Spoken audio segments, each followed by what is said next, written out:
கோவிலுக்கோ இல்லை பிற இடங்களுக்கு நம்ம நிறைய போயிருப்பீங்க.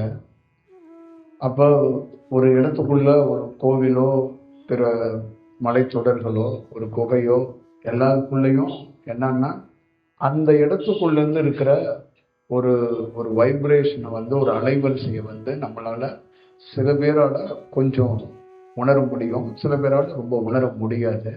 அதுக்குள்ள ஏதோ ஒரு பாசிட்டிவ் தன்மை இருக்கும், அதை முழுமையா நம்மளால உணர முடியாது.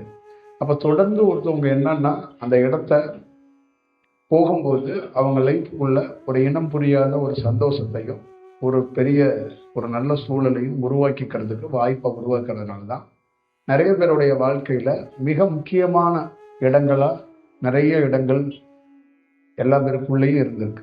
சில பேருடைய வாழ்க்கையில ரொம்ப ட்ரீமா இருக்கக்கூடிய இடமா மேற்கு தொடர்ச்சி மலை இருந்திருக்கு, சில பேருடைய வாழ்க்கையில இமாச்சல் இருந்திருக்கு, சில பேருடைய வாழ்க்கையில இந்தியாவில் இருக்கிற பிரதானமான சில கோவில்கள் இருந்திருக்கு. அந்த மாதிரி சில சர்ச்சோ சில மசூதிகளோ இதெல்லாம் அவங்களுக்கு அவங்களுக்கும் அந்த இடத்துக்குள்ள ஒரு கனெக்ட் இருக்கு. இப்ப வெளியிலேருந்து பார்க்குறவங்க லட்சோப மக்கள் உள்ள வந்தாலும் எல்லாருக்குள்ளேயும் நீங்க தனிப்பட்ட முறையில பார்த்தீங்கன்னா பக்தியா தான் இருக்கும், உருவ வழிபாடு மாதிரி தான் இருப்பாங்க. ஆனா ஏதோ ஒரு விஷயம் அவங்களுக்குள்ள ஒரு கனெக்ட் இருக்கும். அந்த கனெக்ஷன் தான் அவங்க மீண்டும் மீண்டும் அந்த இடத்தோட அவங்க தக்க வச்சுக்கிறதுக்கு ஒரு வாய்ப்பை உருவாக்கிக்கிறாங்க. அப்ப இந்த மாதிரி ஒரு சூழலை ஒரு தனி மனிதனுக்கு அப்ப இந்த மாதிரி ஒரு சூழல் ஒருத்தருக்குள்ள ஒரு ஒரு எனர்ஜி ஃபார்ம் ஆகுது, ஒரு எனர்ஜி கிடைக்குது. அந்த எனர்ஜியை பார்க்கறதுக்கு அந்த எனர்ஜிலேருந்து அவருக்குள்ள ஒரு நம்பிக்கை பிறக்குது.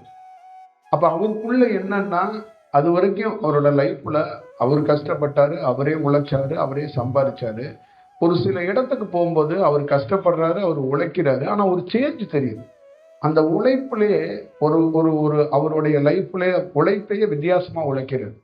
அவருடைய உடை, அவருடைய பேச்சு இதுலெல்லாம் ரொம்ப மாற்றம் தெரியுது. அப்ப அவர் என்ன நினைக்கிறாருன்னா இந்த இடம் ரொம்ப நமக்கு லைஃப்ல ஏதோ ஒரு ஒரு திருப்பத்தை ஏற்படுத்துது அப்படிங்கிறத அவருக்குள்ள ஒரு பாசிட்டிவ் தன்மை வருது. அப்ப தொடர்ந்து அந்த மாதிரி அந்த இடத்த மட்டும் இல்லாம அந்த மாதிரி வெகு சிலர்கள் இடம் எங்க இருக்கோ அங்க எல்லாம் போகணும் அப்படிங்கிறது இனம் புரியாத மக்களுக்கு உலகம் முழுக்க இருக்கிறவங்களுக்கு தேடுதலா இருக்கு. இப்போ உலகம் முழுக்க இருக்கிற வெள்ளக்காரவங்க அத்தனை பேருமே இந்தியாவை நோக்கி ஒரு காலத்துல எப்படி வந்தாங்கன்னா இந்த சுற்றுலா தலமா இந்தியாவை சுத்தி பார்க்கறதுக்காக தான் வந்தாங்க. ஆனா இன்னைக்கு மோஸ்ட்லி இந்தியாவுக்குள்ள வர்ற வெளிநாட்டு நபர்கள் எல்லா பேருமே சுத்தி பார்க்கறதுங்கிறது குறைஞ்சிருச்சு. அப்ப இங்க ஏதோ ஒண்ணு இருக்கு, ஒரு ஒரு நேச்சரா ஒரு இயல்பா ஒரு மனிதன் இங்க உட்கார்ந்து இங்க ஒரு ஸ்டடி பண்றதுக்கு ஒரு ஸ்டடி ஆய்வு பண்றதுக்கான ஒரு வாய்ப்பு இந்தியாவுல இருக்கு அப்படிங்கிறதுல நிறைய பேருடைய அந்த கண்ணோட்டங்கள்ல மாறி இருக்கு. அப்ப பெரிய பெரிய நாடுகள்ல நம்மளை பார்த்து ஒரு மாதிரி இந்தியன்ஸ்ன்னு ஒரு மூட நம்பிக்கையா பார்த்த காலங்கள்லாம் போய் இன்னைக்கு ஒரு உயர்வா ஒரு மரியாதையா பார்க்கக்கூடிய காலம் மாறிடுச்சு. காரணம் என்னன்னா அவங்க நிறைய இடங்கள்ல நீங்க அவங்க உட்கார்ந்து ஸ்டடி பண்றாங்க அந்த இடத்த, அந்த சூழலை, அந்த வடிவத்தை. நம்மள மாதிரி வணங்குதல், அந்த மாதிரி விபூதி பூசிக்கிறது இந்த மாதிரி இல்லை. ஆனா ஒவ்வொரு இடத்தையும் நிறைய வெளிநாட்டு நபர்கள் ஸ்டடி பண்றாங்க. அப்ப அவங்களுக்குள்ள இருந்து ஒரு பெரிய ஒரு மாற்றத்தை அவங்களால உணர முடியும். சாதாரணமா திருவண்ணாமலையில நாம காவி வேட்டி பட்டின்னு சுத்திக்கிட்டு இருக்கிறது ஒரு ஒரு ரகம். நம்ம அன்னதான கூட்டத்திலே பார்த்தீங்கன்னா ஒரு ஒரு 6-7 பேர் ரொம்ப சாதாரணமா அழுக்கூட மாதிரி ஃபாரினர் வெளிநாட்டுக்காரவங்க அணிஞ்சுக்கிட்டு நம்ம அன்னதான கூட்டத்திலே போய் டெய்லி சாப்பிடுவாங்க. ஒரு 7-8 பேர் இருக்கிறாங்க. அப்படியே ஒரு சாதாரணமா கியூவிலே நிற்பாங்க. முன்னாடியெல்லாம் வாங்க வெளிநாட்டுக்காரவங்கன்னா வரமாட்டாங்க. அந்த கியூவிலே நின்று சாப்பாடை வாங்கி சாப்பிட்டுட்டு கும்பலா உட்காந்து அவங்க டீமா உட்காந்து சாப்பிட்டு அவங்க போவாங்க. அப்ப அவங்க உடை அவங்களோடலாம் பார்த்தீங்கன்னா அவங்க ஊர்ல அவங்க இருந்த உடையெல்லாம் இல்லை. இங்க ரொம்ப எளிமையா தன்னை ஒரு சாதாரண உடையை வச்சுக்கிட்டு இந்த பகுதியில நாம இப்படி இருக்கணும் அப்படிங்கிறது அவங்களுக்குள்ள அந்த மாதிரி ஒரு ஒரு ஒரு எண்ணம் உருவாயிருக்கு, ஒரு மாற்றம் உருவாயிருக்கு. அப்ப இந்த சேஞ்ச் அவங்களுக்கு ஒரு இனம் புரியாம இருக்கு. அவங்க வேற மாதிரி ஒருத்தவங்க இருந்தவங்க இந்த இடத்துக்குள்ள அவங்க மாறுறாங்க. அப்ப இதே மாதிரி இப்ப ஜெர்மன்ல இருந்து ஒருத்தவங்க திருவண்ணாமலையில ரொம்ப நாள் சுத்திக்கிட்டு ரொம்ப நாள் எல்லா ஆசிரமத்தையும் போய் தியானம் பண்ணி சர்வீஸ் பண்ணிக்கிட்டு இருந்தவங்க திடீர்னு நம்ம நம்மளுடைய அன்னதான கூடத்துக்கு வந்து ஒரு ஒரு அவங்க ஒரு ஒரு லேடி தான் அவங்களே வந்து சர்வீஸ் பண்றாங்க. அப்ப அவங்களுக்கு யாரும் கூப்பிடல. அப்ப குருவாக இருக்கப்படுகிற நாமளே அதுல வந்து இங்கிலீஷ் ஏதாவது பேசி அவங்களுக்கு கன்வின்ஸ் பண்ணியோ இல்ல அவங்களுக்கு ஒரு ஈர்ப்பை ஏற்படுத்தியோ நம்ம பண்ணல. நாம ஒரு நம்ம மொழியில தான் பேசுறோம். அப்ப நம்மளுடைய இடத்துக்குள்ள வந்து அவங்க ஒரு சர்வீஸை பண்றாங்க. அப்ப சர்வீஸ் பண்றதுக்கு முக்கியமான காரணம் பிடிச்சு போய் ரொம்ப நேசிச்சு பண்றதெல்லாம் இல்ல. அது ஒரு ஈர்ப்பை ஏற்படுத்திடும். அப்ப அந்த ஈர்ப்பு வந்து அவங்களுக்கு கிடைக்க பட்சத்துல அவங்க வந்து அந்த அந்த வேலையை வந்து செய்யறாங்க. அப்ப அந்த அந்த வேலையை முடிச்சுட்டு அவங்களே உணவு எடுத்துட்டு வேகமா போவாங்க. அப்ப இதே மாதிரிதான் நம்ம தமிழ்நாட்டிலேயோ நம்ம இந்தியாவிலேயோ பிற இடங்கள்லயோ நம்ம வந்து ஒரு ஈர்ப்புல தான் நிறைய இடங்களுக்குள்ள இருக்கு. அப்ப நம்ம உங்ககிட்ட சொல்லணும்னு நினைக்கிறதோ உங்களுக்கு சில விஷயத்த கொடுக்கணும்னு நினைக்கிறது எதுன்னா, வாழ்க்கையில ஒரு ஒரு இடத்துக்கும் ஒரு ஒரு ஒரு தன்மை இருக்கு. அந்த தன்மை என்ன அப்படின்னா, தியானம் பண்ற எல்லாருக்குள்ளயுமே ஒரு ஒரு விஷயம் நடக்கும். தியானமே பண்ணாதவங்களுக்குள்ள உடலுக்குள்ள ஒரு சின்ன மாற்றம் இருக்கு. அப்ப அந்த மாற்றத்தை வச்சுதான் அவங்க என்ன மாதிரி ஒரு அந்த உணர்வும் தன்மைகளை அவங்களால கிரகிக்க முடியும். அப்ப அவங்களுக்குள்ள இருந்து என்ன கிடைக்கணும்னா, நல்ல தியானமோ அவங்க வந்து ஒரு வேற வேற வேற வேற ஐடியாலஜோ டெக்னிக்கோ கிடையாது. ஒரு இடத்துல இருந்து ஒரு சிறு செயல் கிடைச்சிருக்குல்ல, அந்த விஷயத்த மீண்டும் அதை வந்து ஒரு நல்ல ஒரு ஒரு சூழலுக்கு மாத்துற வரைக்கும் காத்திருக்கணும். அந்த வடிவத்தை செஞ்சுக்கிறதுக்கான ஒரு வாய்ப்பை உருவாக்கணும். அப்ப நம்மளுடைய உள் உணர்வுகள் அது மேம்படும் போது, நம்மளுடைய உள் உணர்வுகள் ஒரு நல்ல சூழலை நோக்கி போகும்போது, ஒரு இடத்துக்கு போகும்போது, அந்த இடத்துக்குள்ள இருந்து நம்ம ஏதாவது வளர்றதுக்கு ஒரு வாய்ப்பு இருக்குன்னு நமக்கு ஒரு உள் உணர்வு உணர்த்துதுன்னா, வாழ்நாள்ல அதை விட்டுறக்கூடாது. அப்ப நான் நிறைய பேர்கிட்ட சொல்லியிருக்கிறது, நீங்க தியானம் பெருசா பண்ணாதீங்க, இயல்பா இருங்க, நம்ம கூட நம்மளுடைய விஷயத்தோட ஃபாலோ பண்ணுங்க, பார்த்துக்கலாம் அப்படின்னு சொல்லியிருக்கிறோம். அப்ப நம்ம ஒரு உயர்ந்த காட்டுவோம். அவங்க சொல்றாங்க, இயல்பா எப்படி இருக்கிறது, இயல்பா எப்படி இருக்க முடியும், உங்களுக்கு நான் என்ன செய்யலாம் அப்படிங்கும் போது, நம்மள மாதிரி ஒருத்தரோட நீங்க தக்க வச்சுக்கிறது தான் ரொம்ப கடினம். தக்க வச்சுக்கிட்டீங்கன்னா அந்த மாதிரி ஒரு சூழல் உங்களுக்குள்ள அமைஞ்சிருச்சு அப்படின்னு ஒரு சூழல் அமைஞ்சிருச்சுன்னா, அப்புறம் நீங்க தானாக வளர்றதுக்கான ஒரு வாய்ப்பை உருவாக்குவீங்க. தானா வளர்றதுக்கான ஒரு வாய்ப்பு உருவாக்கும். இப்ப ஒரு ஸ்டேஜ் நான் வந்து சதுரகிரி மலைத்தொடர்கள்ல ஒரு ரெகுலரா ஒரு இடங்களுக்கு நான் அப்படியே போய்கிட்டே இருப்பேன். ஒரு ஸ்டேஜுக்கு மேல அந்த இடத்துக்கு நான் போறதே இல்லை. அப்ப நான் என்ன நினைச்சிட்டேன்னா, அந்த இடத்த விட்டு விலகி வந்துட்டேனா அப்படின்னு நினைச்சேன். அப்புறம் தான் என்னுடைய உள் உணர்வுல என்ன நினைச்சேன்னா, நான் அந்த இடத்த விட்டு விலகி வரல, அந்த இடத்துக்குள்ள இருக்கிற அலைவரிசை அது என்னோட வந்து ஐக்கியமாகிடுச்சு. அப்ப நான் போக வேண்டிய அந்த பிரயாணம் பண்ண வேண்டிய அந்த மலை தொடர்கள்ல அந்த குகைகள்ல போய் உட்கார வேண்டிய சூழல்கள் எனக்கு வந்து நேரம் மிச்சமாயி, அதுவே எனக்குள்ள வந்து இங்க நான் எங்க தியானம் பண்றேனோ எங்க உட்காரணும்னோ அப்போ அந்த எனர்ஜியை என்னால பார்க்க முடியுது, உணர முடியுது. அப்ப ஒருத்தருடைய செயல் என்னன்னா, நீண்ட நாள் ஒரு இடத்துல இருந்து இருந்து இருந்து இருந்து அவர் வந்து அந்த போக்க நல்ல தன்மையில மாத்தி அது இவரோட பயணிக்கிற மாதிரி, இவரோட உள்ள அட்டாச் ஆகுற மாதிரி ஒரு சூழலுக்கு அந்த உடலை அவர் மாத்தி இருக்கிறார். அப்ப இங்க இருக்கிற எல்லா பேருக்குள்ளேயும் ஒரு ஆணுக்குள்ளேயோ ஒரு பெண்ணுக்குள்ளேயோ மிக முக்கியமானது என்னன்னா, எங்களை மாதிரி ஒருத்தர் தியானம் பண்ணிட்டு நகரத்துக்குள்ள வந்து உங்களோட ஒரு நெருக்கம் காட்டி உங்களோட பயணிக்கிறதுக்கு ஒரு சந்தர்ப்பத்தை எதுக்கு அமைச்சுக்கிறோம்னா, உங்ககிட்ட இருக்கிற அந்த அந்த ப்ராசஸ் இருக்குல்ல, தாட் ப்ராசஸ்ங்கிற மாதிரி எண்ணம் சிந்தனைகள் அந்த மாதிரி ஐடியாலாம் இருக்குல்ல, இதெல்லாம் கொஞ்சம் கொஞ்சமாக எங்களுடைய தியானம் என்னுடைய காற்று என்ன பண்ணுன்னா, உங்களோட ஒரு பயணிக்கிறதுக்கான ஒரு சூழல் உருவாக்கும் போது உங்களுடைய தாட்டே மாறும். அப்ப உங்களுடைய உடல்லையே ஒரு தானா ஒரு பருவ மாற்றம் அடையிறதுக்கு வாய்ப்புகளை உருவாக்கும். நீங்க தியானமே பண்ணிருக்க மாட்டீங்க. அந்த தியானங்கிறது என்னன்னா, ஒருத்தருக்குள்ள காற்று உள்ள வாகித்து ஓடும் போது அதுதான் தியானம். அது உட்கார்ந்து நீங்க பண்ணாம கூட அது நடக்கலாம். அதுதான் அதுக்குள்ள இருக்கிற ஒரு செயல் வடிவம். இப்ப ஒரு அம்மா கோயில் வாசல்ல சாமி ஆடுறாங்க. அப்ப அவங்களுக்குள்ள ஒரு இறை அலைவரிசை வந்து அந்த இடுப்பு நரம்புகள்ல ஒரு பெரிய தாக்கத்தை பண்ணும்போது அந்த அம்மாவுக்கு நேரடியா சடனா இந்த பிரெயின்ல போய் அடிச்சு, அப்ப தன்னை மறந்து அவங்க வந்து ஆடுவாங்க. அப்போ ஒரு ஒரு பரவசம் ஆயிடுவாங்க. அப்ப தன்னையும் மறந்துடுவாங்க. தன்னை மறந்துட்டு ஒரு பெண் வந்து தன் உடலை மறந்து எல்லாத்தையும் மறந்து அந்த அம்மா ஆடுவாங்க. அப்ப இதே விஷயத்த தியானத்துக்குள்ள ஒவ்வொரு தியானம் பண்றவனுக்கும் நடக்கும். அப்ப அவங்க என்ன பண்றாங்கன்னா, இது ஆடக்கூடாது, இது இப்படி பண்ணுனா நரம்புக்கோ உடலுக்கோ பாதிப்பு உண்டாகும். அப்ப என்ன பண்றாங்கன்னா, இந்த மாதிரி வேகமாக ஒரு விஷயம் வர்றத அப்ப அதை எப்படி கண்ட்ரோல் பண்றது அப்படின்னா, தியானத்துல கண்ட்ரோல் பண்றதுக்கு நாம எதுவும் பிரேக்கா நாம ஒரு வேகத்தடையா வச்சுக்க முடியாதுங்கிறதுக்காக ஒரு குரு தியானத்திலே நல்ல மலர்ந்தவர் இருந்து கிடைச்சிட்டாரு, அவரோட ஒரு வாய்ப்பு கிடைக்குதுன்னா அவரை பார்க்கும்போது அந்த வேகம் அதுவா குறையறதுக்கான வாய்ப்பு. இப்ப நீங்க எப்படி என்ன பார்க்கணும்னா, நீங்க ஒரு ஹைவேல போகும்போது 100க்கு மேல போகக்கூடாதுன்னு ஒரு கேமரா வச்சு ஃபைன் போடுவாங்கல்ல, அந்த மாதிரி தான் உங்களுடைய ஆசை எண்ணத்துல நீங்க அதி தீவிரமாக ஸ்பீடு எடுத்துடுவீங்க. அப்ப ஒரு இடத்துல ஒரு கேமரா மாதிரி இருந்து அந்த சுவாசத்தை பார்க்கும்போது, நாம உங்களை கவனிக்கும் போது, நாம உங்களோட ஒரு டைப்ல இருக்கும்போது அதோடைய ரேஷியோ குறைய ஆரம்பிக்கும். அதோடைய செயல்பாடுகள் அப்படியே குறையும்.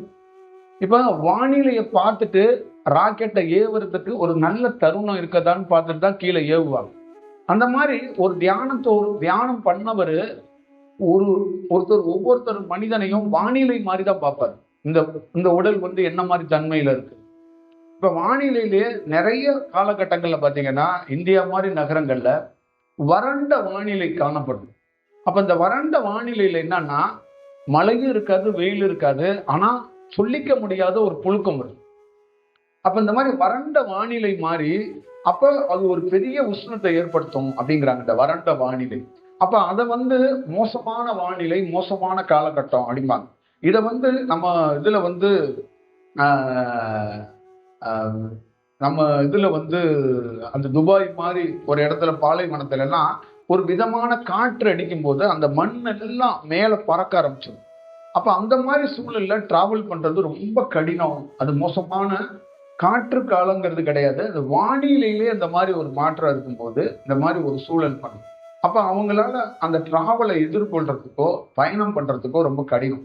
இதே மாதிரிதான் நம்மளுடைய உடல் ரீதியாக மன ரீதியாக நமக்குள்ள நிறைய இந்த மாதிரி வானிலை மாற்ற மாதிரி வறண்ட ஒரு சூழல் நமக்குள்ள உருவாகும். நமக்குள்ள நல்ல ஒரு இறை சிந்தனை இருக்கு, நல்ல படிப்பு இருக்கு, நல்ல பாடுறோம், நல்ல டெய்லி கோவிலுக்கு போறோம். ஆனா இருந்தாலும் நமக்குள்ள ஒரு வறண்ட வானிலை சமயத்துல நிலைகிறோம். அப்ப நம்மளால என்ன பண்ண முடியும்னா, அதை அதை தக்க வச்சுக்கிறதுக்கோ அதுல இருந்து ஒரு ஈர்ப்பை கொண்டு வர்றதுக்கோ முடியாது. அப்ப ரொம்ப ரொம்ப ரொம்ப ஒரு கடினமான ஒரு சூழல் உருவாயிடும் அப்படின்னு தான் சொல்றாங்க. நீங்க நல்லா எப்பயுமே கர்நாடகா சங்கீதத்தையும் எடுத்து பார்த்துக்கங்க, ஒரு எல்லா விஷயத்திலையும் எடுத்து பார்த்துக்கங்க. யாரு இருந்தாலும் கடுமையா உழைச்சாலும் அந்த விஷயம் அது இயற்கையா சித்தி ஆகணும். இப்போ ஒருத்தர் நல்லா பாடுறாருன்னா அவர் உழைச்சிருக்கிறாரு, ஆனா அது இயல்பா அவருக்கு அது வருது அப்படின்னு ஒண்ணு இருக்குல்ல, அது அவசியமா அது அது வேணும். அப்ப இந்த மாதிரி வறண்ட வானிலையில் இருக்கிறத அவங்க என்ன பண்ணுவாங்கன்னா, அந்த கிளைமேட் சேஞ்ச் மாதிரி ஒரு குருவால ஏற்படுத்தி கொடுக்க முடியும். அந்த பருவ மாற்றத்தை ஏற்படுத்தி கொடுக்க முடியும். இப்ப ஒரு நவீனமா நுட்பமா தியானம் பண்றவர்கிட்ட மட்டும் ஒரு குரு வந்து பார்வையை செலுத்த மாட்டாரு, அவரோட பயணிக்க மாட்டாரு. ஒரு தியானமே என்னன்னு தெரியாம வாழ்க்கையில எப்படி வேணாலும் பயணத்தை பண்ணலாம்னு நினைக்கிற ஒரு சராசரி மனிதனை கூட அவருடைய பார்வை படும்போது கொஞ்சம் கொஞ்சமா அந்த அவருக்கும் அவங்களுக்கும் ஒரு கனெக்ஷன் இருக்கும்போது அவர்கிட்ட இருந்து ஒரு சேஞ்சை வந்து உருவாக்கி கொள்ள முடியும். அப்ப அவர்கிட்ட இருந்த அந்த மாதிரி வறண்ட வானிலையில ஒரு பனி பெஞ்சா எப்படி இருக்கும், வறண்ட வானிலையில ஒரு மலைத்துளி விழுந்தா எப்படி இருக்கும், வறண்ட தரையில ஒரு செடி முளைத்தா எப்படி இருக்கும். அந்த மாதிரிதான் ஒவ்வொரு தனி நபர்கள்ட்டையும் நாம என்ன எதிர்பார்க்கறோம்னா, நீங்க ஒரு பாலைவனமா இருக்கிறீங்க, அந்த பாலைவனத்துக்குள்ள ஒரு ஒரு நல்ல நல்ல நீர்நிலையில இருக்கிற மாதிரி ஒரு தாவரங்கள் உருவாக்கப்படணும், ஒரு தாவரங்கள் வரணும் அப்படிங்கிற அந்த நோக்கத்தை தான் பிரதானமா இரவு பகல்ல நமக்குள்ள தியானம் நடக்கும்போது அது ஒழிச்சுக்கிட்டே இருக்கு எனக்குள்ள. அப்ப எனக்குள்ள இந்த என்ன ஒழிக்குதுன்னா, இந்த வானிலை சூழல்கள் சரியில்லாம இருக்கு, இந்த வானிலை மாறணும், அதே மாதிரி மக்களோட நீங்க வந்து பயணிக்கணும். அப்ப அந்த மக்கள்கிட்ட அந்த சேஞ்சை வந்து அவங்களுக்கு வந்து என்னன்னா, ஒருத்தர் வந்து ஒரு தியானமா இருக்கிறவரை எப்படி இன்ட்ராக்ட் பண்ணணும், எப்படி பார்க்கணும், எப்படி அவரோட அணுகணும், அவரோட எப்படி டிராவல் பண்ணணும்னு தெரியாது. என்னன்னா ஒண்ணு வணங்கிடுவாங்க, இல்ல ஒண்ணு வணங்க மாட்டாங்க. ஒண்ணு நம்பிடுவாங்க, ஒண்ணு நம்ப மாட்டாங்க. ஒண்ணு தன்னையே கொடுக்குறேன்பாங்க, ஒண்ணு இல்லைன்னா என்னதான் நடக்குதுன்னு விலகி நின்று பாக்குறேன்பாங்க. இப்ப ஏதோ ஒரு வடிவத்துல ஒரு குருவை எப்படி அணுகணும்னு தெரியாம ஒரு அவங்க ஒரு ஒரு விடத்திலேயே டிராவல் பண்ணுவாங்க. அப்ப இவர் என்னன்னா அவர் சிரிச்சுக்கிட்டு, நீங்க நல்லா ஞாபகம் வச்சுக்கணும், என் லைஃப்ல நடந்தது இந்த பிரபஞ்சம், இந்த என்லைட்மெண்ட் அப்படிங்கிற அந்த மாதிரி ஒரு ப்ராசஸ், ஒரு வெளிச்சத்தை பார்க்கறதுக்கு, நான் இந்த பிரபஞ்சத்தை அணுகுனதுக்கு, இந்த பிரபஞ்சத்தை தேடி போனதுக்கு ஃபர்ஸ்ட் ரீசன் பொருளாதாரம், ரெண்டாவது ரீசன் ஹெல்த், மூணாவது ரீசன் என்னை சுத்தி இருக்கிற சமூகத்துல எனக்கு ஒரு கௌரவம். இந்த 3 ரீசனை நோக்கி தான் பிரபஞ்சத்திட்ட போகும்போது, பிரபஞ்சத்துக்கிட்ட இருந்து ஒரு சிரிப்பு ஒளி எனக்கு கேட்டுக்கிட்டே இருந்துச்சுன்னா இமேஜினேஷனா ஒருத்தர் சிரிக்கிறார் அப்படின்னு இல்லை, அந்த மாதிரி ஒரு சூழல் ஒரு எனக்குள்ள ஒரு தோணுது. அப்ப என்னன்னா அது நான் கேட்டது எல்லாமே கேட்டிருக்கேன், நான் எல்லாமே விண்ணப்பமா வச்சுட்டேன். இந்த ஒரு சூழலுக்காக நான் பிரபஞ்சத்தை நோக்கி பயணிச்சுக்கிட்டே இருக்கேன். அப்ப எனக்குள்ள இருந்து என்ன சேஞ்ச் உருவானுச்சு அப்படின்னா, இந்த 3ம் எனக்கு கிடைக்கல. இந்த 3 விஷயமே எனக்கு கிடைக்கல. பொருளாதாரம் கிடைக்கல, அந்த அதிகாரம் பவர் அந்த விஷயம் கிடைக்கல, அதே மாதிரி உடல்ல இருக்கிற அந்த ஹெல்த் விஷயமாகவும் எனக்கு என்ன சேஞ்ச் ஆனிச்சுன்னு என்னால உணர முடியல. ஆனா ஒரு ஸ்டேஜ்ல என்னால என்ன உணர முடிஞ்சிச்சு அப்படின்னா, அந்த ஹெல்த் விஷயமா நான் பெரிய இம்ப்ரூவ்மெண்ட் ஆனேன். அந்த ஹெல்த் ஏன் இம்ப்ரூவ்மெண்ட் ஆனா, ஒரு மேஜிக்கெல்லாம் எனக்கு நடக்கல, அந்த காற்று எனக்குள்ளே அது வாகிக்கும் போது என்ன அறியாமலே நான் நிறைய இடங்கள்ல பெரிய சேஞ்ச் ஆகுனேன். அப்ப என்னுடைய உடல் தானாகவே ஒரு டெவலப்மெண்ட் ஆனிச்சு.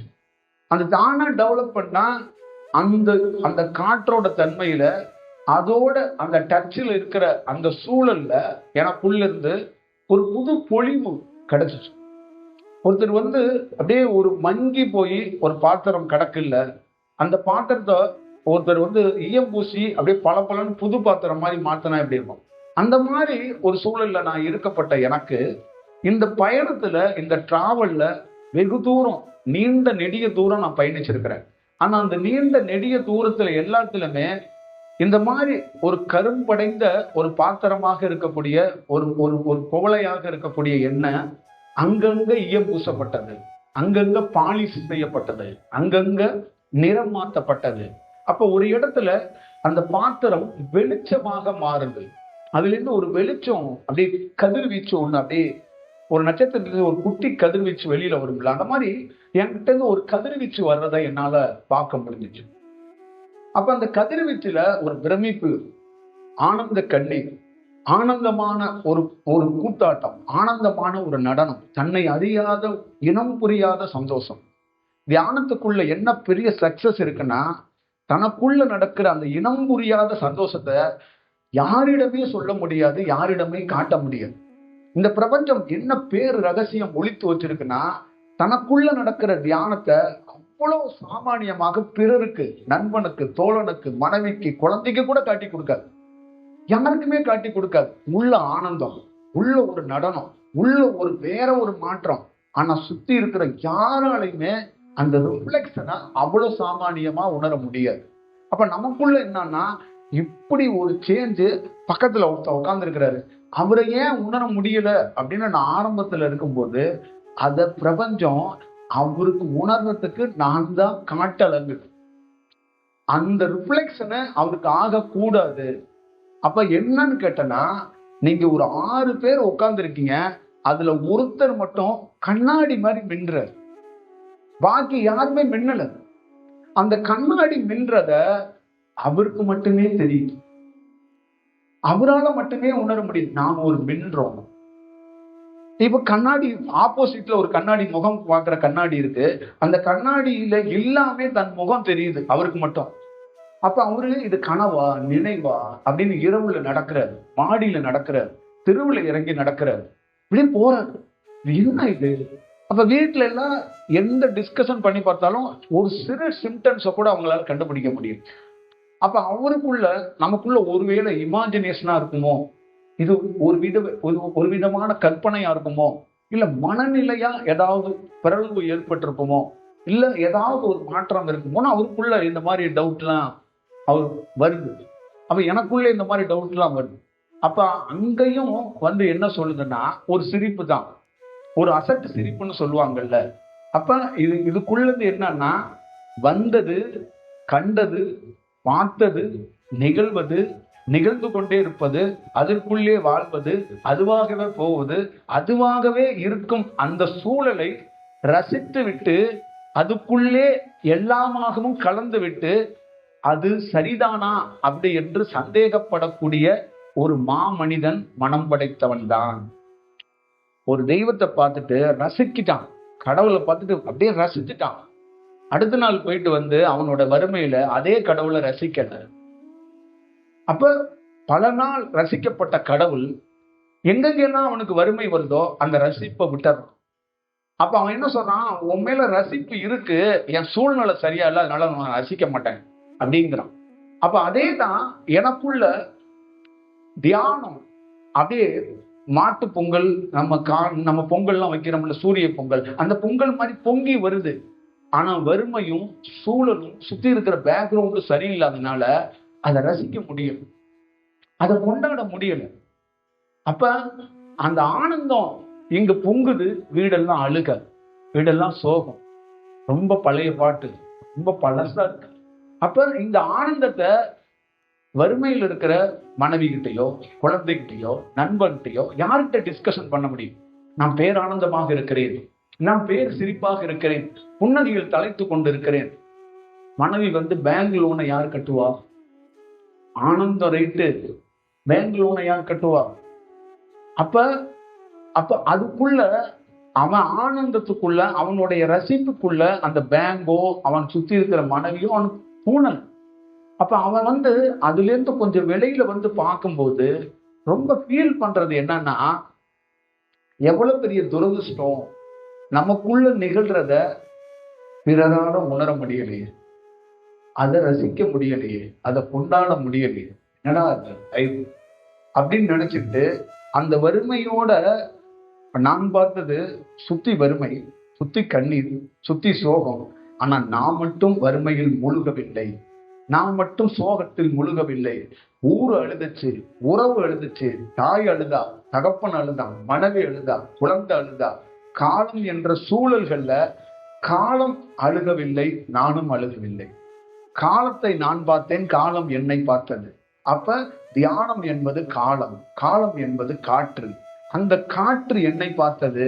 அதனால் அழுக வேண்டிய நான், அழுக போன நான், ஒரு தாய் எப்படி ஏமாற்றி சோறு ஊட்டுவாளோ அது மாதிரி அழுகை நின்று விட்டது, சோகம் நின்று விட்டது. அங்கு நான் என்னை மறந்து போனேன். இது என்ன என்று புரியாத புதிராக பல நாள், வெகு நாள், வெகு இரவு, வெகு பகல், வெகு நாள்கள் வெகுண்டு எழுந்து இதுபோல் சோகத்தை வென்றவன், இதுபோல் சந்தோஷத்தில் இருப்பவன், பிறருக்கு சொல்ல முடியாத அதை சோகமாக வைத்துக் கொள்வதற்கு ட்ரை பண்ணிக்கிட்டே இருக்கிறேன். எனக்குள்ள ஒண்ணு நடக்குது, நம்ப மாட்டாங்க. யார்கிட்ட சொன்னாலும் நம்ப மாட்டாங்க. இதை நான் வெளிப்படுத்தவே முடியல. இதை வெளிப்படுத்தாதனால நான் சோகமா இருக்கிறேன் அப்படின்னு நான் அப்படியே மௌனமாக இருக்கேன். இப்ப நிறைய ஞானிகள் மௌனிச்சதுக்கு காரணம், என்னை உனக்கு வெளிக்காட்ட முடியவில்லை, அதனால் நான் மௌனித்தே கிடக்கிறேன், நான் மௌனமாக கிடக்கிறேன். ஏன்னா பிரபஞ்சம் உன்னை வெளிக்காட்டாதே என்று சொல்லிவிட்டது. வெளிக்காட்டுவதற்கான சூழல் இல்லை, அதனால் நான் மௌனித்து போனேன், நான் ஊமையாய் போனேன். நான் நடப்பதற்கு சூழல்கள் காலம் இருந்தும் நடக்காமல் அப்படியே அமர்ந்து போனேன்.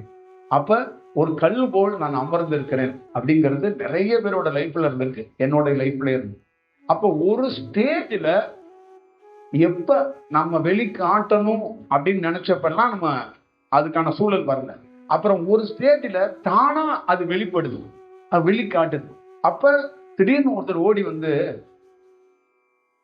உங்ககிட்ட இருந்து ஒரு விஷயத்த நான் பார்த்தேன், என்ன, என்னுடைய நெருக்கமா உங்களையே இறைவன் மாதிரி பார்த்தேன். ஆனா இறைவன் தான், ஆனா நீங்களாச்சே, நீங்க எப்படி இறைவனா இருந்திருக்க முடியும்? இப்ப நான் பார்க்கிற இறைவன், நான் பார்க்கிற படம் அதுல உங்களது வருது. ஒருவேளை நான் உங்க கூட டிராவல் ஆகிட்டு இருக்கிறதுனால எனக்கு அந்த அந்த விஷுவல் பதிஞ்சிருக்குமோ, அந்த உருவம் பதிஞ்சிருக்குமோ. ஆனா எனக்குள்ள என்னன்னா, ஒரு உங்களை பார்த்துட்டேன், இது கற்பனையா இருக்குன்னு தோணுது. ஆனால் ஒரு மகிழ்ச்சியா இருக்கு, ஒரு பரவசமா இருக்கு. இங்க பாருங்க, உள்ள இருக்குது. அது என்னன்னே தெரியல, அதை விவாதிக்க முடியல. ஆனா எனக்கு நாம பார்த்த பையன், நாம பார்த்து வளர்ந்த பையன், இவன் எப்படி கடவுளா இருக்க முடியும்னு என்னால ஏத்துக்க முடியல, என்னால சத்தியமா நம்ப முடியல. ஆனால் நான் சந்தோஷமா இருக்கிறேன், அதை உங்ககிட்டயாவது சொல்லுவோன்னு ஓடி வந்தேங்கிறார் ஒருத்தர். எப்படி இருக்கும் நினைச்சு பாருங்க. அப்ப இது நாம வெளிக்காட்ட ட்ரை பண்ணும் போது வெளிக்காட்டலையே, இப்பயும் நம்ம காட்டலையே, இதை யார் காட்டினா அப்படின்னா அப்பயும் ஒரு சிரிப்பு சத்தம், ஒரு நம்மட்ட சிரிப்பு சத்தம். நாம காட்டலையே, எவன் காட்டியிருப்பான் அப்படின்னா அடுத்தது இதே மாதிரி நகரத்துல 10 இடத்துல, 20 இடத்துல, 30 இடத்துல, 40 இடத்துல இந்த மாதிரி ஒரு சத்தம் ஒலிக்க தொடங்கும். அப்ப நமக்குள்ள இருந்து என்னன்னு தெரியலையே, நாம எக்ஸ்போஸ் பண்ணவே இல்லையே. ஒருத்தர் ஓடி வந்து நீங்க என்ன நைட்ல கனவுல வந்தீங்க, நான் வரலையே, நானே என் கனவுக்குள்ள கூட நான் வந்துக்கிறது இல்லை, நான் எப்படி உன் கனவுக்குள்ள வந்தேன்? இது ஒரு ஒரு ஒரு திரைப்படம் மாதிரி, ஒரு நாவல் மாதிரி என்னால நம்ப முடியாது. நான் இதை மறுக்கிறேன்.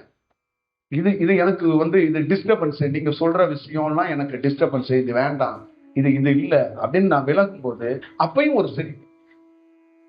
அப்பதான் புரிந்தது, ஒரு அசத்தியமான உடலை வளர்ப்பதற்கு, மனதை வளர்ப்பதற்கு, மூளையை வளர்ப்பதற்கு, நம்மளை வளர்த்து வளமாக வைத்துக் கொள்வதற்கு வீசுகிற காற்றை சுவாசிக்கிறவனால் இதை உணர முடியாது. மனதையும் மூளையையும் உடலையும் கடந்து ஒரு காற்று வீசுது. அப்ப நீங்க ஏசியாவிலேயே நம்ம சொல்லக்கூடிய நிறைய இடங்கள்ல பாத்தீங்கன்னா, அந்த முல்லை பெரியாறுன்ட்டு நான் சொல்லியிருக்கிறேன், ஒரு தூய்மையான காற்று அங்க கிடைக்குது அப்படிங்கிற. அப்ப நிறைய இடங்கள்ல காடு மலைகள்ல பாத்தீங்கன்னா, ஒரு நம்மளுடைய இங்க நீங்க சுவாசிக்கிறீங்களா, ஒரு ஆக்சிஜன் விட்டு ஒண்ணு பண்றீங்கல்ல, அது இல்லாம ஒரு இமேஜினேஷன் பண்ண முடியாத ஒரு அமானுஷமான சில இடங்கள்ல காற்று வீசுது.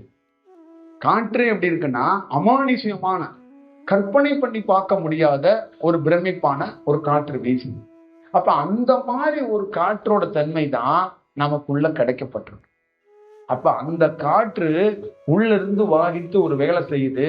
அதுவே ஒரு நாள் அந்த வேலையை கொஞ்சம் கொஞ்சமா இம்ப்ரூவ்மெண்ட் ஆகும்போது, முன்னேற்றம் ஆகும்போது, அப்படியே அந்த காற்று வெளியில வந்து அது என்ன பண்ணுது, நம் ரூபத்துல, நம்மளுடைய உருவத்துல அப்படி வெளியில எட்டி பார்க்குது, அப்படியே கசியுது. அப்ப கசியும் போது அது பிறருக்கு அந்த காற்றோட தன்மைய ஒரு உருவமா, இப்ப ஒருத்தர் இருக்கிறார்ல, இவருக்கு இருக்கிறார்ல, இவரு தான் ஒரு மரம், இவர்கிட்ட இருந்து ஒரு ஒரு ஒரு தலா சட்டா எப்படி இருக்கும், கைய சட்டா எப்படி இருக்கும், கண்ணா சட்டா எப்படி இருக்கும். ஒரு காற்று அடிக்குது, மரம் ஆடுது, கிளை ஆடுது, தலை ஆடுது. ஆனா எல்லாம் ஆடுறத நீங்க பார்த்திருப்பீங்க. அப்ப பக்கத்துல போய் நிற்கும் போது அப்படியே ஒரு ஆனந்தம் அப்படியே வீசும். அப்ப உங்களுக்குள்ள என்ன தோணும், என்ன காற்றுப்பா, நம்ம 1000 விஷயம் இருந்தாலும் இந்த இயற்கைக்கு மீறி எதுவுமே இல்லைப்பா அப்படின்னு ஒரு வார்த்தை சொல்லுவோம்ல. அதே போலதான் ஒருத்தருக்குள்ள தியானம், அந்த காற்று உள்ள ஒரு ப்ராசஸ் முடிச்சோடனே அப்படியே வெளியில அந்த காற்று வீசும். அந்த காற்றோட தன்மை அப்படியே வெளியில வீசும் போது அப்படியே கசிஞ்சு வெளியில வரும். அப்ப வெளியில இருக்கிறவங்களுக்கு கனவாகவோ காட்சியாகவோ ஒரு சூழலாக கிடைக்க வாய்ப்பு. அப்ப அவங்களுடைய லைஃப்ல எல்லா காலகட்டத்திலையும் என்ன மாதிரி ஒரு ஒரு ரொம்ப துருப்பிடித்து போய் ஒரு வால் நட்சத்திரம், பழைய வால் நட்சத்திரம் துருப்பிடிச்சு போச்சு, ஒண்ணுமே இல்லை, அதுல வெளிச்சமே இல்லை, அப்படியே ஒரு இருட்டுல கிடக்கு. அதுல கொஞ்சம் கொஞ்சமா ஒரு காற்று போய் அந்த நட்சத்திரத்தை மின்ன வைத்தா எப்படி இருக்கும். அந்த மாதிரி ஒரு சூழலை இங்க இருக்கிற எத்தனையோ பேருக்குள்ள அந்த வேலையை செய்யறதுக்காக சிரித்து கொண்டே அசாத்தியமாக எந்த ஷெட்யூலும், எந்த ப்ரோக்ராமும், எந்த உள்நோக்கமும், எந்த திட்டமும் இல்லாம, எந்த எதிர்பார்ப்பும் இல்லாம என்னை தூக்கிட்டு வந்து நகரத்துக்குள்ள வீசுது. நான் ஒரு காகிதம், என்னை தூக்கி வீசுது, போய் இங்க விழுந்துது. ஒரு 3 மணி நேரம் அங்க விழுந்து கிடக்குறேன். அடுத்தது ஒரு காற்று வந்து என்ன அப்படியே வீசுது. தூக்கி கொண்டு அடையர்ல போட்டுருது. அங்க கிடக்குறேன். ஒரு 4 மணி நேரம் கழிச்சு அப்படியே வீசுது, அப்படியே மேலையும் கீழையும் அப்படியே மிதந்து போய் அங்க போய் இதுல கிடக்குறேன், இங்க ஈசிஆர் ரோட்ல கிடக்குறேன். இவ கூட இருக்கிறவங்க எல்லாம் இப்படி போறாரு, என்னதான் போறாரு, இப்படி நடக்கிறாரு, இங்க போறாரு, சாமிங்கிறாரு, ஏதோ உணர்த்துதுங்கிறாரு. என்னதான் உணர்த்துது இருக்கு? நமக்கு ஒண்ணும் உணர்த்தவே மாட்டேது. நாமளும் பல நாள் கடவுளை தேடுறோம், சித்தர்கள் தேடுறோம். என்ன உணர்த்துது? இங்க இருக்கிறாரு, அங்க இருக்கிறாரு, இவருக்கு ஏதோ ப்ராப்ளமா என்ன என்ன எனக்கு இதை சொல்ல முடியுது. இப்ப இந்த மாதிரி இப்படி இப்படி ஜம்பிங் நடக்குதுப்பா, சொல்ல முடியல. என்னது ஜம்பிங்? ஏதாவது ஒரு உங்களுக்கு ஜம்பிங் நடக்குன்னா அதிசயம் பண்ணி காட்டுங்க. டக்குன்னு ஏதாவது தங்கத்தை வருவீங்க, இல்லை ஏதாவது பணத்தை வருவீங்க, இல்லை கை கால் வந்து தனியாக கழட்டியாக்கி காட்டுங்க. அதெல்லாம் செய்ய மாட்டேதுப்பா. இது என்னமோ ஒரு ஒரு டைப்பாகவே பண்ணுதுப்பா அப்படிங்கிறத நம்ம அதை வந்து வெளிப்படுத்துகிறோம், அதை சொல்கிறோம். அப்போ நம்ம கிட்ட இருந்து அது வந்து உங்கள்கிட்ட எப்படி அதை வந்து ரிஃப்ளெக்ட் பண்றது ரொம்ப கடினம் தான். இதை ஒரு டிஸ்கஷனா ஏற்படுத்துறது ரொம்ப கடினம் தான். ஆனா ஒண்ணு மட்டும் நிஜமா நான் வந்து உங்ககிட்ட சொல்ல முடியும் அப்படின்னு நான் வந்து கருதுறேன். அப்ப என்ன நான் வந்து உங்ககிட்ட நம்ப முடியும்னு கருதுறேன்னா, உங்களுக்கே தெரியாம நீங்க ஒரு நாள் சேஞ்ச் ஆயிருவீங்க. அது மட்டும் ப்ராமிசிங் பண்ண முடியும். என்னால் ஒரு ப்ராமிசிங்கே பண்ண முடியும். ஒரு கூட்டத்தில் என்னை வந்து தூக்கி போட்டுட்டீங்கன்னா கொஞ்ச நாள் அந்த கூட்டம் ஒரு மாதிரி கலர் மாறி ஆரம்பிச்சிருவோம். அப்ப இனம் புரியாத ஒரு வெளிச்சம் உங்களுக்குள்ளேயே ஏற்படுறதுக்கு வாய்ப்புகள் நிறைய இருக்குங்கிறத என்னால அறுதிட்டு சொல்ல முடியும். அப்ப இந்த வேலைகளுக்குள்ளதான் ஒருத்தர் வந்து பார்க்கறதுக்கு வாய்ப்புகளை உருவாக்குறாங்க. அப்ப நீங்க நல்லா ஞாபகம் வச்சுக்கோங்க, இந்த மகால் இரவு உணவு இது எதுவுமே ஒரு சின்ன மீனை போட்டு பெரிய மீனை எடுக்கிறதுக்கு எல்லாம் நம்ம நவீன காலத்திலேருந்து பழைய காலம் வரைக்கும் ஒரு ஆரம்ப காலகட்டத்துல ஒரு தள்ளுபடி பொருளை கொடுப்பாங்க. ஒரு பொருளை கொடுத்து இன்னொரு பொருளை வளைப்பாங்க. ஒரு கஸ்டமரை தக்க வச்சுக்கிறதுக்கு, மக்களை தக்க வைக்கிறதுக்கு, மக்களை பரவசப்படுத்துறதுக்கு ராஜாக்கள் காலகட்டத்திலேருந்து இன்னைக்கு இருக்கிற மக்களாக இருக்கக்கூடியவங்க இந்த மக்களாட்சி நடக்கிற வரைக்கும் இப்படிதான் இருந்திருக்கு. ஆனா என்ன பொறுத்தளவுக்கு இந்த காற்று எனக்கு ஒரு நோக்கமே இல்லைங்க. யாரையாவது தக்க வைக்கணும், யாரையாவது பரவசப்படுத்தணும், யாரையாவது நம்ம பின்னாடியே சுத்த வைக்கணும். நம்ம நோக்கம் இல்லை, திட்டம் இல்லை, பிளான் இல்லை. இதுக்குள்ள ஒன்னே ஒண்ணுதான், ஒன்றும் இல்லை, எனக்கு ஒன்றுமே வேண்டாம். என்னுடைய தத்துவமே என்னன்னா, நான் பிரபஞ்சத்துக்கிட்ட இந்த காற்றோட பயணிக்கிறதுல ஒவ்வொரு நாளும் என்னன்னா, எனக்கு ஒண்ணும் வேண்டாம், எனக்கு இன்பம் வேண்டாம், எனக்கு துன்பமும் வேண்டாம், எனக்கு எதுவும் வேண்டாம். அப்ப எதுவும் வேண்டாங்கிறது தான் என்னுடைய கொள்கையே. எதுவும் வேணுங்கிறது கிடையாது. அப்ப எதுவும் வேண்டாம் அப்படிங்கிற ஒருத்தருடைய ஒரு சூழல் இருக்குல்ல, அதை ஒருத்தரால செய்ய முடியாது. என்ன மாதிரி ஒருத்தரால இந்த காலகட்டத்துல ஒரு மக்களுக்கு எதுவுமே வேண்டாம், நான் உங்களுக்கு ஏதோ ஒண்ணு செய்ய வருவேன் அப்படின்னு ஒரு மனிதனால சொல்ல முடியாது. அப்ப மனம் படைத்த மனிதனை தாண்டி அந்த மனதையே நிறுத்தக்கூடிய ஒரு வல்லமை படைத்த ஒரு அதிசயமான அமானுஷமான ஒரு காற்றால் மட்டும்தான் இந்த வேலையை பார்க்க முடியும். அப்ப ஒரு காற்று தான் இந்த வேலையை பார்க்க முடியும். இவ்வளவுதான் விஷயம். நம்ம எவ்வளோ முக்கியமான மரங்கள் புத்தருடைய வாழ்க்கையில நல்ல ஞாபகம் வச்சுக்கோங்க. பெரிய அரண்மனை, பெரிய மலைத்தொடர்கள் எல்லாம் இருந்துச்சு. ஆனா ஒரு மரம் தான் அவருடைய தொலைத்த விலாசத்தை அவருக்கு திருப்பி கொடுத்துச்சு. அவர் யாருங்கிறத காட்டி கொடுக்கறதுக்கு ஒரு பிரதானமான எது இருந்துச்சு. நிறைய பேர் ஒரு குடில் கட்டி உட்கார்ந்து தவம் பண்ணியிருக்கிறாங்க. நிறைய பேர் ஒரு குகையில உட்கார்ந்து தவம் பண்ணியிருக்கிறாங்க. ஒரு வெட்ட வெளியில எதுவும் இல்லாம இரவு பகல் பாராம ஒரு மரத்தடியிலேயே ஒரு தொட்டி உட்கார்ந்து. அப்ப எப்படி அந்த மரத்துக்கிட்ட இருந்து அந்த மரத்தோட தன்மைகள்ல இருந்து என்ன ஒரு சூழல் அவருக்கு கிடைச்சிருக்கும், எப்படி உருவாயிருக்கும் அப்படிங்கிறத நீங்க வந்து ஒரு கற்பனை பண்ணி கூட பார்க்க முடியாது. அப்ப இந்த மாதிரி ஒரு சூழல் தான் இயற்கையிலிருந்து நடக்கிற ஒரு அதிசயம்னு சொல்லுவாங்க. அப்ப இந்த மாதிரி ஒரு உடல், இந்த மாதிரி பேசுற விதம், இதெல்லாம் தாண்டி இதோடைய நோக்கம் என்னன்னா, இதுல இருந்து ஒரு காற்று வெளிப்படும். அது யார் எந்த மக்கள் பார்க்குறாங்களோ பயணிக்கிறாங்களோ அவங்களுக்கு சிறிது சிறிதாக அவங்க வாழ்க்கையில அந்த போக்கை வந்து மாற்றுறதுக்கு வாய்ப்பை உருவாகும் அப்படிங்கிறது தான் இதோடைய உண்மையான சூழல். எப்பயுமே உப்பு நீர்ல ஒரு நல்ல நீர் கலக்கப்படணும். உப்பு நீர்ல ஒரு நல்ல நீர் கலக்கப்படணும். அப்ப ஏன்னா அப்பதான் அந்த உப்பு நீரும் இன்னும் வேற ஒரு வடிவத்துக்குள்ள மாறும் அப்படிங்கிறது தான் அதோடைய சூழல்.